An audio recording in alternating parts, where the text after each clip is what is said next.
हैं और क्या है? अनिल कुमार श्रीवास्तव, सहायक आयुक्त हथकरघा वस्त्र उद्योग परिक्षेत्र मऊ। आज प्रदर्शनी कितने जनपदों का बुलाया गया है और कितने लोग यहाँ पार्टिसिपेट कर रहे हैं? यहाँ 30 दुकानें बनाई गई हैं।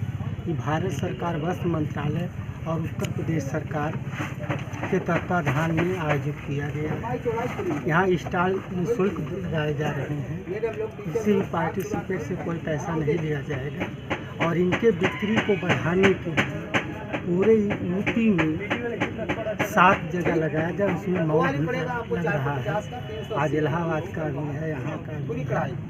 और इसमें बाहर के जो आ रहे हैं वीवर्स और प्लस यहाँ इन लोगों को सीख मिले कि हमारे यहाँ जो प्रोडक्ट होता है उनके यहाँ जाए और वहाँ वाला प्रोडक्ट यहाँ उत्तराखंड से भी लोग आए हैं, मेरठ से भी हैं, मुरादाबाद से हैं, गोरखपुर, गाजीपुर, वाराणसी वाले भी आ रहे हैं और लोकल मऊ और आजमगढ़ के हैं। तो क्या ये स्पेशली क्या बुनकरों को बढ़ावा देने के लिए है? जी, मार्केटिंग की व्यवस्था थी। इस वक्त सबसे बड़ी समस्या मार्केटिंग की है, तो मार्केटिंग को बढ़ावा देने के लिए डिस्ट्रिक्ट लेवल के बाद फिर हमारा एक्सपो नेशनल लेवल पे लगता है, कानपुर आयोजन होता है। उसके बाद फिर स्टेट लेवल पे होता है। एक जनपद एक उत्पाद के हर जिलों में, जनपद एक उत्पाद के लिए हर डिस्ट्रिक्ट का अलग अलग है। हमारा यहाँ पावरलूम टेक्सटाइल उद्योग है, तो उसको बढ़ावा देने के लिए भी ये प्रदर्शनी लगाई। कितने पावरलूम होंगे मऊ में? मऊ में इस वक्त पावरलूम की गणना के हिसाब से, जो हम विद्युत विभाग की गणना के हिसाब से किए थे, लगभग 76,000 पावरलूम। बुनकर कितने होंगे? बुनकर तो लगभग आपके 2 लाख जो जुड़े हुए हैं, क्योंकि एक पावरलूम पे कम से कम 4 लोग आते हैं। तो एक जनपद एक उत्पाद के अंतर्गत क्या ये मेला नहीं आ रहा है? ये मेला भी एक जनपद एक उत्पाद के अंतर्गत है, उसका अलग से आयोजन किया जाएगा। उसके आयोजन महाप्रबंधक जिला उद्योग केंद्र आयोजित करते हैं। अभी उनका समागम हुआ था, इसलिए ये हैंडलूम को बढ़ावा देने के लिए किया गया है।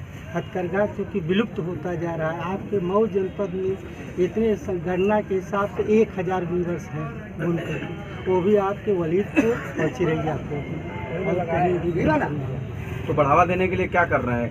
कोई योजना है या इस तरह का कोई प्रोत्साहन है?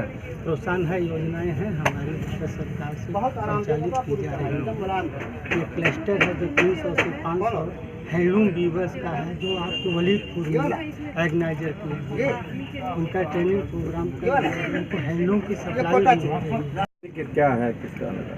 हथकरघा और वस्त्रोद्योग विभाग उत्तर प्रदेश और भारत सरकार के तत्वावधान में ये 8 दिसंबर से 22 दिसंबर तक इस जीवन राम विद्यालय कैंपस में प्रदर्शनी लगाई गई है।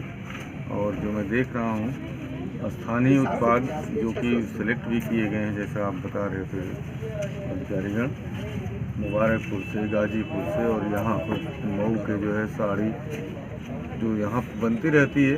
अब एक जगह है, लोगों को एक तो प्रदर्शनी है, देखें, अपनी ज़रूरत के हिसाब से खरीदें। और बहुत अच्छे अच्छे उत्पाद दिखाई दिए, खासतौर पर वॉल हैंगिंग, कंबल, साड़ियाँ और रिजनेबल रेट्स में भी मुझे नज़र आए, इसलिए कि जो ग्राहक की परचेजिंग कैपेसिटी उसके हिसाब से सप्लाई भी बनाने की कोशिश की गई है। और सबसे ज़्यादा यही महत्वपूर्ण रहता है उत्पाद की गुणवत्ता। और मैं तो समझ रहा हूँ कि पहले भी लगती रही होगी ये प्रदर्शनी, तो लोगों को पता भी होगा कि यहाँ जो बातें कही जा रही हैं वही उत्पाद दिए जा रहे हैं। काफ़ी अच्छा है और मऊ जिले के और शहर के लोगों को एक अच्छा सा अनुभव मिलेगा और खरीदारी के लिए लोग आएंगे, ऐसी अपेक्षा करते हैं।